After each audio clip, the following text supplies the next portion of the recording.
శ్రీ వత్సాంకిత కౌస్తుభ స్ఫురిత లక్ష్మీచారు వక్షస్థల శ్రీ విభ్రాజితున్ నీలవర్ణున్ శుభరాజీవాక్షున్ కంజాత భూదేవేంద్రాది సమస్త దేవ మకుట ఉద్దీప్త ఉరు రత్న ప్రభా వ్యాపిత్ అంగ్రి సరోజున్ అచ్యుతున్ కృపావాసున్ ప్రశంసించదన్.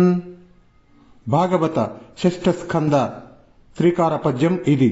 దీని భావం: శ్రీవత్సము అనే పుట్టుమచ్చతో ముచ్చట గొలుపుతూ, కౌస్తుభము అనే మణితో ముద్దులు మూటగడుతూ, లక్ష్మీదేవికి నిలవైన చెలువైన వక్షస్థలముతో విరాజిల్లే శ్యామసుందర స్వరూపుడు, లోకాలకు శుభం చేకూర్చే దేవుడు, తామరరేకుల వంటి కన్నులు గలిగిన దేవుడు, బ్రహ్మ ఇంద్రాది సకల సుర అధినాదుల కిరీటాలలోని రత్నకాంతులతో దేదీప్యమానమైన పాదపద్మాలు గలిగిన దేవదేవుడు, దయకు పెన్నిది అయిన శ్రీమన్నారాయణుణ్ణి సన్నుతిస్తున్నాను, స్తుతిస్తున్నాను.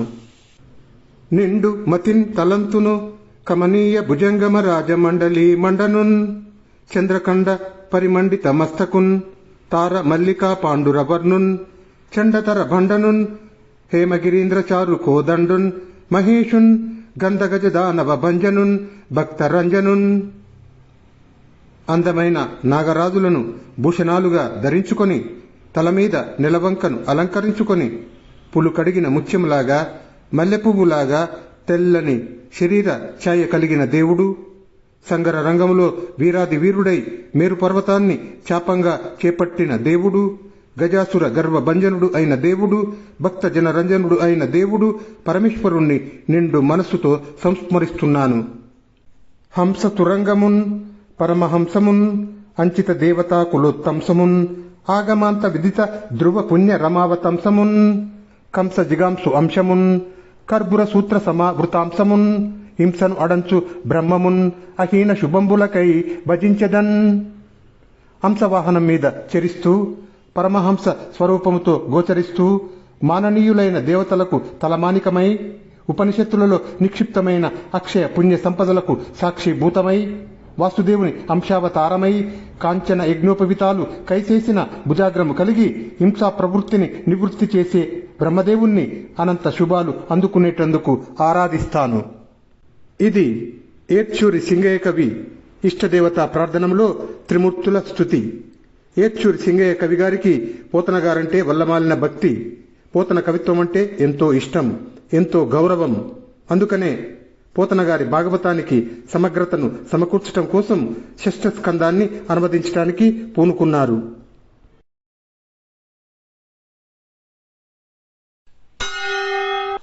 భాగవత షష్ఠ స్కందమున ఏడ్చూరి సింగయ్య కవి శ్రీ వినాయకుణ్ణి ఈ విధంగా ప్రార్థిస్తున్నాడు. మోదక హస్తునిన్ సమద మూషక వాహనున్ ఏకదంతున్ లంబోదరున్ అంబికాతనయున్ ఊర్జిత పుణ్యున్ గణేశున్ దేవత ఆహ్లాద గరిష్ఠు దంతి ముకున్ అంచిత భక్త ఫల ప్రదాయకున్ మోదముతోడ హస్తములు మోడ్చి భజించెదను ఇష్టసిద్ధికిన్. దేవతలకు ఆనంద సందాయకుడు, తనను ఆశ్రయించిన ఆశ్రితులకు అభిష్ట ఫలప్రదాయకుడు అయిన గణనాయకుణ్ణి ఇష్టపూర్వకంగా చేతులు మోడ్చి పూజిస్తాను. ఆ మోదక హస్తుడు, ఆ మూషిక వాహనుడు, ఆ ఏకదంతుడు, ఆ సౌభాగ్యవంతుడు, ఆ గజాననుడు, ఆ గౌరీనందనుడు, ఆ పెద్ద బొజ్జ గుజ్జు వేలుపు నా కోరికలు తీర్చాలి, నా కార్యాలు నెరవేర్చాలి. కవి సరస్వతి దేవతను ఈ విధంగా ప్రార్థిస్తున్నాడు. కల్లతనంబునన్గాక పొడగట్టిన పూర్వపు రీతి నేడు నా ఉల్లము నందున ఉండుము సమున్నత తేజముతోడ భక్తి రంజిల్లిన చూపు కూడా విధించెందిన ప్రోడ బుధాలి నీడ మా తల్లి దయామ తల్లి ప్రణత ద్రుమ కల్పకవల్లి భారతి. అమ్మా భారతి, సరస్వతి, ఆనాడు నిజంగానే నీవు నాకు సాక్షాత్కరించావు కలలో. ఈనాడు కూడా అదే విధంగా వెలుగులు వెదజల్లే రూపుతో, రమ్యత్వం రంజిల్లే చూపుతో నా హృదయములో కదలకుండా ఉండు. నీవు విధాతను చెట్టబట్టిన ఇల్లాలివి, పండితులకు తోడు నీడవు. నీవు నా తల్లివి, దయామ తల్లివి, ఆశ్రిత జన కల్పవల్లివి. కవి లక్ష్మీదేవిని ఈ విధంగా ప్రార్థిస్తున్నాడు.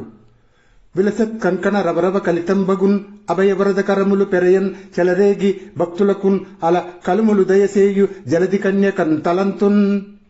తలతలలాడే కంకణాలు గలగలలాడగా అభయహస్తముతో భయాన్ని తీర్చి వరద హస్తముతో కోరిన వరాలు చేకూర్చి భక్తులకు భాగ్యాలు ప్రసాదించే సముద్రుని కుమార్తె అయిన లక్ష్మీదేవిని పూజిస్తాను, ప్రార్థిస్తాను.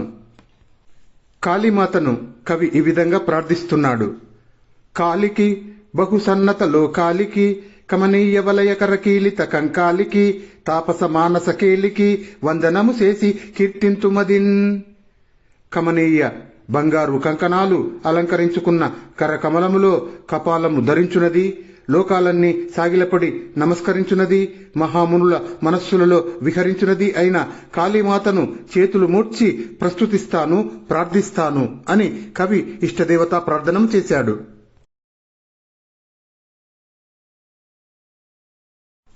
కవికి కలలో దివ్యబాణి.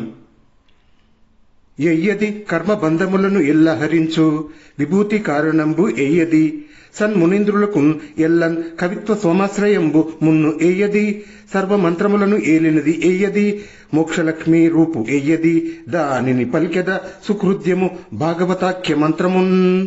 ఏ మంత్రమైతే కర్మబంధాలను అన్నింటినీ నశింపజేస్తుందో, మహా ఐశ్వర్యాన్ని ప్రసాదిస్తుందో, పూర్వం నుంచి మునిశ్రేష్ఠుల కవితా సంపదకు సమాశ్రయమైనది ఏదో, మంత్రాలన్నిటికీ పెన్నిది అయి పరిపాలించేది ఏదో, మోక్షలక్ష్మి స్వరూపమైనది ఏదో అయిన ఆ భాగవతమనే మనోహర మంత్రాన్ని పలుకుతాను అని అనుకొని ఇప్పుడు శ్రీ మహాభాగవత పురాణంలోని ఈ షష్ఠ స్కందాన్ని తెలుగు భాషలో రచించటానికి సంకల్పించాను. ఈ నా కృతి కన్యకు పతిగా ఏ దేవుడు ఉన్నాడా అని దీర్ఘంగా ఆలోచించాను. నాకు కవితా సంపద సంప్రాప్తమైన ఆనాటి సంగతిని గుర్తు చేసుకున్నాను. చివరకు నా కృతికి శ్రీమన్నారాయణుడే అధిపతి అని నిశ్చయించుకున్నాను. నా కోరిక సఫలమైంది కదా అని సంతోషించి ఈ కృతి కన్యకను భగవంతుడైన శ్రీకృష్ణునికే కృష్ణార్పణంగా అర్పించాను. అవి నేను విద్య నేర్చుకునే రోజులు. బాల్యంలో ఉన్నాను. ఆనాటి సన్నివేశాన్ని విన్నవించుకుంటాను. ఒకనాటి పట్టపగులు ఒక దృశ్యాన్ని చూశాను.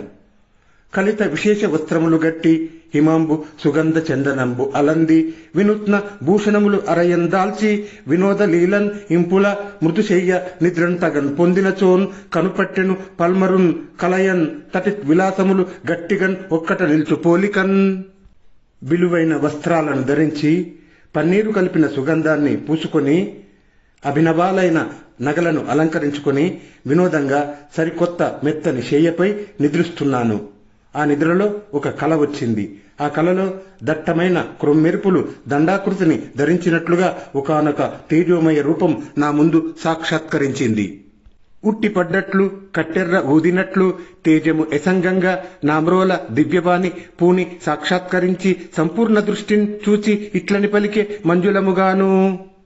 ఒక్క మాటుగా కోటి సూర్య బింబాలు తూర్పు దిక్కున ఉదయించిన విధంగా బ్రహ్మ విష్ణు మహేశ్వరుల అంతరంగాలలోని అనురాగ తరంగాలు పొంగి పొరలినట్లుగా సూర్యకిరణాల వేడికి కరిగిన మేరు పర్వతం నా చెంగట బంగారు నీరు కుమ్మరించిన రీతిగా నాగరాజైన ఆదిశేషుని పడగల మీది రత్నాల రమణీయ దీప్తులు పుట్టరంధ్రాల నుంచి వెలువడినట్లుగా కట్టెర్ర కాంతులు ఉట్టిపడే దివ్యవాణి నా ఎదుట ప్రత్యక్షమై సంపూర్ణ దృష్టితో నన్ను వీక్షించి మృదు భాషణాలతో ఈ విధంగా అన్నది. ఆటలు పాటలు చదువులు అద్భుతములు వినన్ ఉప్పు వాద్యములు సాటి తలంపరాని పలు సాములు మున్నగు విద్యలు ఎల్లన్ నీకు ఆటలు పాటలయ్యే వినుము అన్నిటికిన్ మెరుగు ఇడ్డబంగి నా చాటునన్ చాటుకారపద సాధు కవిత్వమును చెప్పుము ఇంపుగన్. నీ ఆటపాటలు చదువు సంధ్యలు అద్భుతంగా సాగాయి. వీణుల విందైన వాద్యాలు సాటిలేని సాము గర్డీలు మొదలైన విద్యలన్నీ నీకు అలవోకగా అలవడ్డాయి. ఇదిగో విను. వీటి అన్నింటికీ మెరుగుపెట్టే రీతిగా మృదువైన పదాలతో కమ్మని కవిత్వాన్ని చెప్పు. నా అండదండలు నీకు ఉంటాయి. ఈ ప్రకారంగా ఆజ్ఞాపించిన జగన్మాత కరుణా కటాక్ష వీక్షణం వల్ల కృతార్థుడనై ఆ క్షణంలోనే నేనొక శ్లోకాన్ని రచించాను.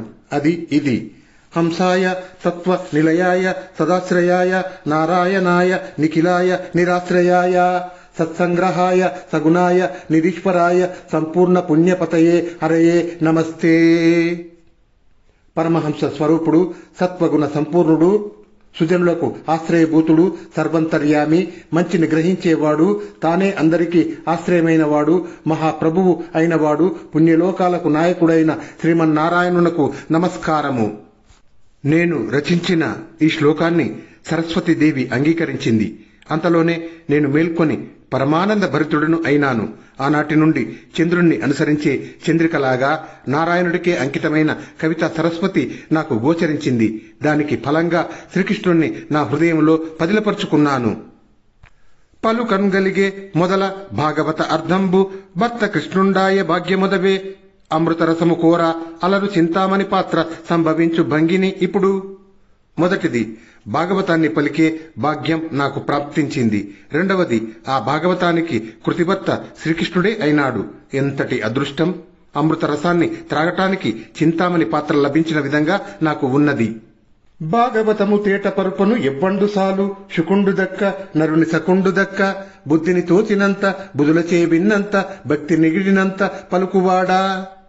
భాగవత పరమార్థాన్ని తేట తెల్లంగా వెల్లడించడానికి శ్రీ శుకమహర్షి అయినా కావాలి, లేదా శ్రీకృష్ణుడైనా రావాలి. అంతేకాని నా వంటి వాడికి సాధ్యం కాదు. అయితే నా బుద్ధికి తోచినంతగా, పండితుల వల్ల విన్నంతగా, నా భక్తికి సాధ్యమైనంతగా పలుకుతాను. పుట్టిన నాటి నుంచి ఎలాంటి గర్వము నాలో పుట్టి ఎరగను. శ్రీమన్నారాయణుణ్ణి చేపట్టి కొనియాడితే చిత్తం నిర్మలం అవుతుంది. అందుకని రమ్యమైన నా కవితా రాజ్యానికి శ్రీమన్నారాయణుణ్ణే పట్టంగట్టాను. ఆ మధుసూదనుని కథలు సుధలు చిందిపడే చందాన చెబుతాను. పండిత వరేణ్యుళ్ళు వేణుల విందుగా గ్రోలండి. ఏడ్చూరి సింగయ్య కవి తన గురించి, తన కుటుంబం గురించి ఇలా చెప్పుకుంటున్నాడు. ఇప్పుడు నా వంశాన్ని అభివర్ణిస్తాను. శ్రీవత్స గోత్రుడు, శివభక్తుడు, ఆపస్తంభ సూత్రుడు, సుగుణ సంపన్నుడు అయిన ఎర్రన్న ఏడ్చూరుకు శాసకుడు. ఆ ఎర్రన్న కుమారుడు వీరన్న. ఆ పుణ్యమూర్తి నందనుడు నాదయ అమాత్యుడు. ఆయన భార్య పోలమ్మ. ఈ దంపతులకు కసువన్న, బీరన్న, సింగన్న అను ముగ్గురు పుత్రులు త్రిమూర్తుల వలె వరుసగా జన్మించారు. ఈ ముగ్గురు నిర్మల కీర్తిమంతులై సుగుణవంతులై వర్ధిల్లారు. వారిలో కసువన మంత్రికి ముమ్మడమ్మ అనే సాధ్వి అనుకూలవతి అయిన సతిగా అలరారింది.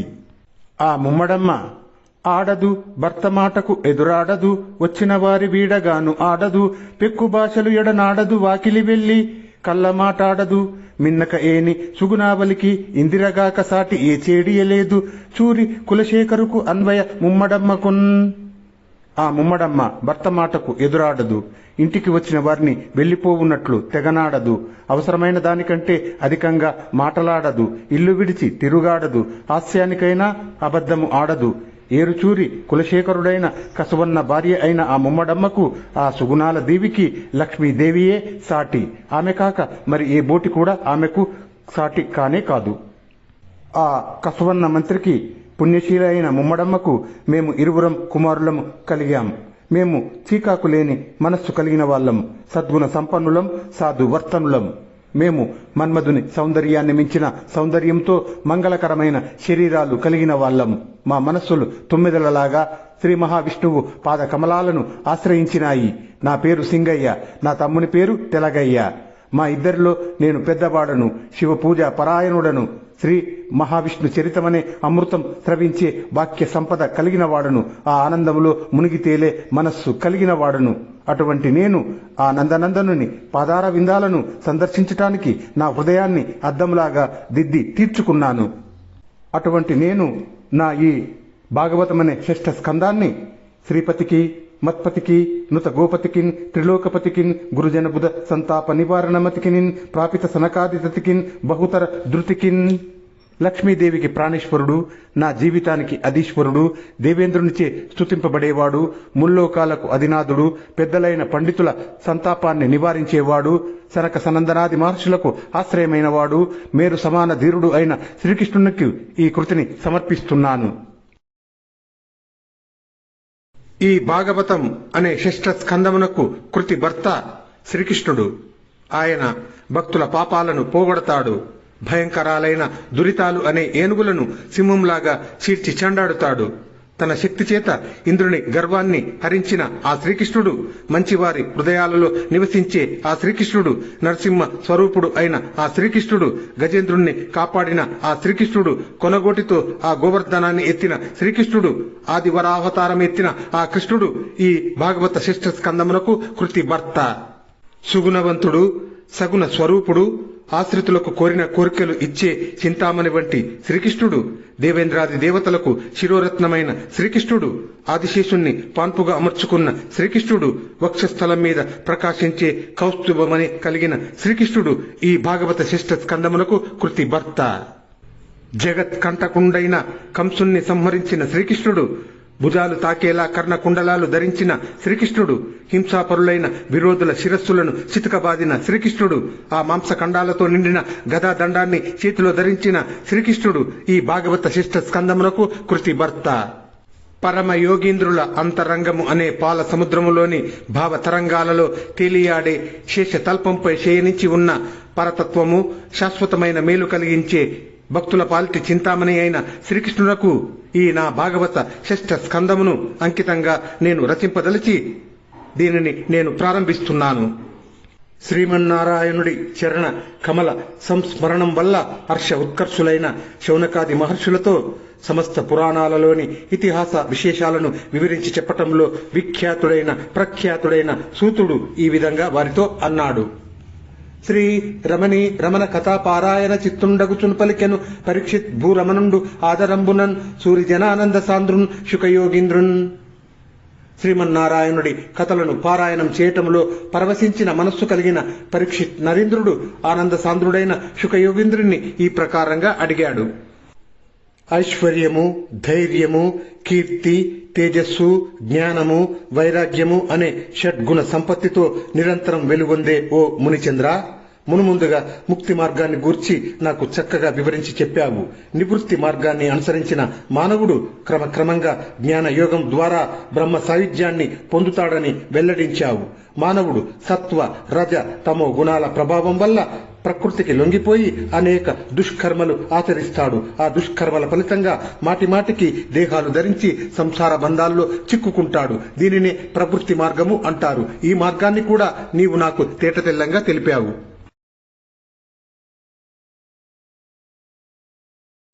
వేదవ్యాస మహర్షి కుమారుడైన శుక మహర్షితో హస్తినాపుర చక్రవర్తి పరీక్షిత్ మహారాజు ఈ విధంగా అంటున్నాడు. మునీంద్ర, అనేక పాపాలకు ఫలస్వరూపాలైన నానా రకాల నరకాల గురించి ఆద్యంతం అభివర్ణించారు. బ్రహ్మ మానసపుత్రుడైన స్వయంభువ మనువు చరిత్రాన్ని వివరించారు. ఆ మన్వంతర వృత్తాంతం కూడా విశదీకరించారు. స్వయంభువ మనువు కుమారులైన ప్రియవ్రత, ఉత్తానపాదుల వంశాలను, వారి వారి చరిత్రలను అభివర్ణించారు. ఇంతేకాకుండా సప్త ద్వీపాలను, సప్త సముద్రాలను, నవవర్షాలను, నదులను, ఉద్యానాలను, వృక్ష విశేషాలను, కులపర్వతాలను వర్ణించి చెప్పారు. సకల లోకాధీశ్వరుడైన భగవంతుడు ఈ భూమండలాన్ని ఎలా సంస్థాపించాడో, జ్యోతిచక్రం ఉనికిని, చలనాన్ని ఏ విధంగా ఏర్పాటు చేశాడో ఆయా సంగతులన్నీ వ్యక్తం చేశారు. మహానుభావ శుకదేవ, ఇప్పుడు నాకు ఈ విషయాన్ని వివరించి చెప్పండి. ఈ ప్రపంచంలోని మానవుడు భరింపరాని బాధలతో నిండిన నానా రకాల నరక కూపాలలో పడిపోకుండా సుఖంగా జీవించే మార్గం ఏదైనా ఉన్నదా? ఉంటే దానిని నాకు విశదీకరించి తెలపండి. ఈ విధంగా ప్రశ్నించిన పరీక్ష నరేంద్రుడితో శుకయోగేంద్రుడు ఇలా అన్నాడు. రాజా, మనస్సు, వాక్కు, శరీరం అనే ఈ మూడింటిని త్రికరణములు అంటారు. ఈ మూడు సమైక్యంగా ఉండి పనిచేయాలి. అటువంటి త్రికరణ శుద్ధి లేని మానవుడు ఎన్నో పాపకర్మలు చేస్తాడు. ఆ మూర్ఖుడు పాపాలకు ప్రతిక్రియలు చేయకుండా చనిపోతే నరక కుపాలలో పడి నానా బాధలు అనుభవిస్తాడు. కావునన్ కాలకింకర వికారమున్ కానకమున్నా మృత్యు దుర్భావన చిత్తమున్ వెడంగుపాటును చెందకమున్నా మేనిలో జీవము వెలుగుచుండి తన సెల్వమున్ తప్పకమున్నా మున్నుగాన్ పావన చిత్తుండై అగమును పాయు తెరంగు వనరింపన్ కాదగున్. అందువల్ల యమకింకర్ల భయంకర స్వరూపాలు కంటి ముందు కనిపించక ముందరే, చచ్చిపోతాము అనే భావంతో చిత్తము చీకాకు పడక ముందరే, తనలోని ప్రాణిశక్తి ఆరిపోక ముందరే, దేహం పటుత్వాన్ని కోల్పోక ముందరే నిర్మలమైన మనస్సుతో పాపాలను పరిహారం చేసుకునే మార్గాన్ని అవలంబించాలి. తెలివిగల వైద్యుడు రోగాలకు మూల కారణాన్ని కనిపెట్టి దాన్ని చక్కబరచడానికి వైద్యం చేసి వ్యాధులను పోగొట్టిన విధంగా మానవుడు తన పాపాలకు హేతువును తెలుసుకొని కాలాతీతం కాకుండా దానిని నశింపజేసుకోవాలి. పరీక్షిత్తు శుక మహర్షితో ఇలా అన్నాడు. పాప కార్యాలను కన్నులారా కని వేణులారా విని మానవుడు పాపాలు చేయడం నరకానికి హేతువని తెలుసుకుంటాడు. చేసిన పాపాలకు పశ్చాత్తాపం చెందుతాడు. అట్లా పశ్చాత్తప్తుడై కూడా అలవాటు ప్రకారం మళ్లీ పాపకార్యాలు చేస్తాడు. అటువంటి పరమ మూర్ఖుని పాపాలకు పరిహారం అంటూ ఉంటుందా? అదిగాక జీవుడు ఒక్కొక్క సందర్భంలో దుష్కర్మలు చేస్తాడు, ఒక్కొక్క సందర్భంలో దుష్కర్మలు చేయడానికి వెనుకాడుతాడు. ఇటువంటి చంచల హృదయుడు పుణ్యకార్యాలు చేయడు. ఒకవేళ చేసినా లాభం ఉండదని నా విశ్వాసము. అది ఏనుగు స్నానంలాగా అర్థం లేనిదే అవుతుంది. ఏనుగు నీళ్లలో మునిగి వచ్చినా దాని ఒంటి మీద బురద అలాగే ఉంటుంది. అది చాలక తొండంతో మరింత దుమ్ము తనపైన చల్లుకుంటుంది. అప్పుడు శుక మహర్షి పరీక్షిత్తుతో ఇలా అన్నాడు. కలుష విదూరా, ఓ పుణ్యాత్ముడా, ఒక కర్మం మరొక కర్మం చేసినందువల్ల నిర్మూలనం కాదు. అంటే తెలిసి చేసిన దుష్కర్మ దోషం తర్వాత చేసిన సత్కర్మ వల్ల పరిహారం కాదు. చేసిన దుష్కర్మ ఫలం దానికి తగిన ప్రాయశ్చిత్తం చేసినప్పుడే నశిస్తుంది. పశ్చాత్తాపపడి ప్రాయశ్చిత్తం చేసుకుంటేనే గాని పాపాలు పరిహారము కావు. హితకరమైన భోజనము రోగాలను పారద్రోలి మానవుడికి ఆరోగ్యం కలిగించిన విధంగా పెద్దల ఉపదేశాల అనుసారంగా సత్ప్రవర్తనం అలవర్చుకున్నవాడు నిర్మలమైన హృదయాన్ని కలిగి పాపాలను అన్నింటినీ పటాపంచలు చేసుకుని ప్రశాంత జీవనాన్ని గడుపుతాడు. దయగలవాళ్లు, ధర్మం గలవాళ్లు, సత్యం పలికేవాళ్లు, శుచిత్వంగా ఉండేవాళ్లు, యమనియమాలు పాటించేవాళ్లు, దానం చేసేవాళ్లు, ఇంద్రియ నిగ్రహం కలిగిన వాళ్ళు, ఉత్తమ గుణాలను అలవర్చుకున్న వాళ్ళు మనోవాక్కాయ కర్మలకు సంబంధించిన పాపాలను పోగొట్టుకుంటారు. అంతేకాదు కొందరు పుణ్యవర్తనులు గోపకుమార పదారవింద జానంద మరందపాన కలనారత షట్పద చిత్తులౌచును గోవింద పరాయణులు విమల వేషులు దోషము అడంతురు ఆత్మలం చెందిన భక్తి చేత రవి చేకొని మంచును అడంచు కైవడిన్. ఆ నందనందన పాదారవింద మకరందాన్ని ఆస్వాదించటంలో తుమ్మెదల వంటి హృదయాలు గల కొందరు పుణ్యాత్ములు ఉంటారు.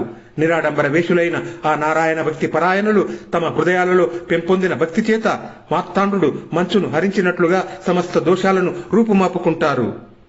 మరికొందరు శ్రీ మహావిష్ణువు పైన భక్తి కలిగి ఆ హరిభక్తులు తమ భక్తి ప్రభావం చేత ప్రభాకరుడు తన ప్రచండ కిరణాలతో కారు చీకట్లను పారద్రోలినట్లుగా తమ ఘోరమైన పాపాలను మొదలంటా నిర్మూలించుకుంటారు. రాజా, ఒక రహస్యం చెబుతాను విను. శ్రీ మహావిష్ణువు పైన ఉన్న భక్తి పాపాత్ముడి పాపాలను పటాపంచలు చేస్తుంది, అతడికి మోక్షాన్ని ప్రసాదిస్తుంది. ఆ భక్తి ఎంతటి గొప్పదంటే శమదమాది సద్గుణాలు కూడా ఆ హరిభక్తిలాగా పాపాత్ముణ్ణి పుణ్యాత్మునిగా మార్చలేవు.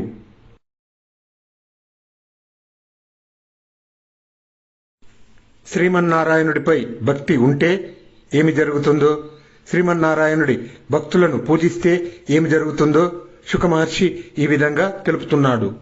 ఎవరైతే శ్రీ మహావిష్ణువుకు తమ ధనాన్ని ప్రాణాన్ని సమర్పిస్తారో, ఎవరైతే ఆ పుండరీకాక్షుని భక్తులను సేవిస్తారో, ఎవరైతే ఆ నారాయణ వ్రత పరాయణులో, ఎవరైతే ఆ మాధవుని కథలను ఆసక్తితో వింటారో అటువంటి వారికి లభించే మోక్షం మరెవ్వరికీ లభించదు. విష్ణు భక్తి వల్ల సంప్రాప్తించే సుస్థిరమైన కైవల్య పదము తపస్సుల వల్ల కాని, బ్రహ్మచర్యాది నియమాల వల్ల కాని, అంతరింద్రియ బాహ్య ఇంద్రియ నిగ్రహాల వల్ల కాని, సత్య పరిపాలనం వల్ల కాని, శుచిత్వం వల్ల కాని, దాన ధర్మాల వల్ల కాని, యజ్ఞాలు చేయటం వల్ల కాని ప్రాప్తించదు. సాధు స్వభావులు, పుణ్యమూర్తులు, హరిభక్తి పరాయణులైన సత్పురుషులకే తప్ప పునరావృత్తి రహితమైన శాశ్వత మోక్ష మార్గము ఈ లోకములో మరెవ్వరికీ లభ్యము కాదు. ఎన్ని పుణ్యాలు చేసినా హరిభక్తి లేనినాడు అన్ని నిరుపయోగములే. ఎన్ని నదులు కలిసినా మధ్యపాత్రను పవిత్రం చేయలేనట్లు హరిభక్తి వినా పుణ్య సమూహాలు వేలకు వేలైన పాపాత్ముడైన నరుణ్ణి పవిత్రుణ్ణి చేయలేవు. సతతమున్ కృష్ణపాద జలజంబుల యందు మనంబు నిల్పు సువ్రతులు తదీయ శుద్ధ గుణరాగులు కాలుని ఉగ్రపాశ సంహతుల ధరించు తత్సుబట వర్గములన్ కలలోన కానరు ఏ గతులను దుష్ట కర్మములు గైకొని వారలను చెందనేర్చునే. ఎల్లప్పుడూ శ్రీకృష్ణ భగవానుని పాదపద్మాలపై మనస్సు లగ్నం చేసిన భక్తులు, ఆ వాసుదేవుని సుగుణములయందు అనురక్తులు యముణ్ణి కాని యమపాశములు ధరించిన యమభటుల సమూహాలను కాని కలలో కూడా కనుగొనరు. అటువంటి మహానుభావులను, భక్తులను ఎటువంటి పాపకర్మములు ఏమాత్రము ఆవహింపవు. పరీక్షిత్ నరేంద్ర, ఈ విషయాన్ని వివరించే ఒకానొక పురాతనమైన ఇతిహాసం ఉన్నది. దానిని అజామిల ఉపాఖ్యానం అంటారు. పూర్వం కన్యాకుబ్జమనే పట్టణములో అజామిలుడు ఉండేవాడు. అతడు మహాపాపాత్ముడు, పరమ దరిద్రుడు, నింజ చరిత్రుడు, అజ్ఞాని, దురాచారపరుడు, నికృష్ట జీవనుడు. జూదాలన్నా వివాదాలన్నా ఆదరం అతనికి మెండు. దొంగతనానికి అతను పెట్టింది పేరు. అతడు యవ్వనపు మత్తులో ఒక దాసీదానిని భార్యగా చేసుకున్నాడు. దాని యందు 10 మంది కొడుకులను కన్నాడు. అతడు ఆ వ్యామోహ సముద్రములో మునిగిపోయాడు. ఆ పిల్లల లాలన పాలనలో ముద్దు ముచ్చట్లతో చాలా కాలం గడిపాడు.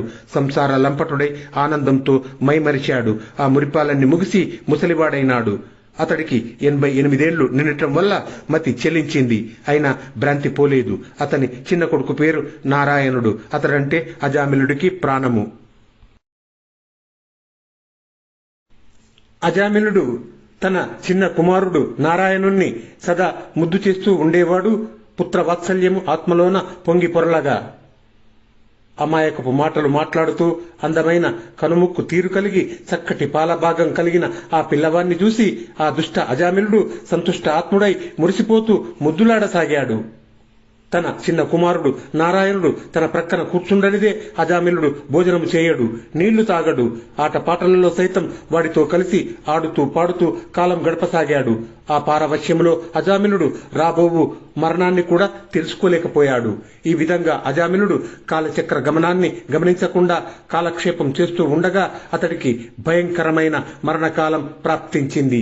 అప్పుడు అతడు ప్రేమాతిశయముతో తన కుమారుణ్ణి తలుచుకొని నారాయణా అంటూ పెద్దగా కేక పెట్టాడు. అప్పుడు ఆ సమయంలో అత్యంత పాపాత్ములను పట్టి బంధించి బాధించటానికి వచ్చిన సకల లోక భయంకరులైన యమ కింకరులు అతడికి కనిపించారు. వాళ్లను చూడగానే అజామిలుడి గుండెలు చెదిరిపోయాయి. వాళ్లను చూసిన ఆ క్షణములో దూరంగా ఆడుకుంటూ ఉన్న అతడి చిన్న కుమారుడు అతడి హృదయసీమలో గోచరించాడు. వెంటనే నారాయణ నారాయణ నారాయణ అంటూ తన కుమారుణ్ణి పిలిచాడు. ఆ విధంగా అజామిలుడు మరణ సమయంలో నారాయణ నామస్మరణ చేస్తూ ఉండగా ఆ పరిసరాలలోనే తిరుగుతున్న విష్ణు దూతలు తమ ప్రభువు నామాన్ని విన్నారు. ఎంతో వేగంతో అక్కడికి వచ్చారు. వికృత వేషాలతో అధిక రోషాలతో పెద్దగా కేకలు వేస్తున్న యమ కింకరులను అడ్డగించారు. దాసీ భర్త అయిన ఆ అజామిలుని శరీరం నుండి పాశాలతో ప్రాణాలను బయటికి గుంజుతున్న ఆ యమ భటులను భగవంతుని దూతలు బలవంతంగా పడద్రోశారు. పాపిష్టి అజామిలుడి ప్రాణం తీసే తమ ప్రయత్నాన్ని భగ్నం చేసిన ఆ విష్ణు దూతలతో యమదూతలు ఇట్లా అన్నారు: యవ్వని వారలు మాతోన్ చివ్వకును కథమేమి, ఇట్లు చిక్కిన వానిని క్రొవ్వున విడిపించితిరి, ఇంకా నవ్వులకో జముని శాసనంబులు జగతిన్. అయ్యా, మీరెవరి భటులు? మాతో కలహానికి తలపడ్డారు ఎందుకు? మా చేతిలో చిక్కిన వాణ్ణి మీరు వీరావేశంతో విడిపించారు. ప్రపంచంలో ఇక యముని శాసనాలు నవ్వులాటకే అన్నమాట. ఆ మాట అట్లా ఉంచండి. ఇంతకు మీరెవరో చెప్పండి. మీ శుభకరమైన రూపాలు మా కన్నులకు ఆశ్చర్యాన్ని కలిగిస్తున్నాయి. మీరు ఎవరు? లోకాలు అన్నింటికీ ఆనందాన్ని కలిగించే సుందర విగ్రహాలు కలిగిన మీరు, చూచుటకు సాధ్యం కాని తేజస్సుతో విరాజిల్లుతున్న మీరు, సర్వధర్మాలను పాలించువారైన మీరు, యమధర్మరాజు దూతలమైన మమ్మల్ని అడ్డగించడానికి కారణం ఏమిటని ప్రశ్నించిన ఆ యమదూతలను చూసి చిరునవ్వు చిందుతున్న ముఖార విందాలు కలిగిన వాళ్ళై ఆ గోవిందుని దూతలు మేఘ గంభీర భాషణాలతో యమదూతలతో ఇట్లా అన్నారు: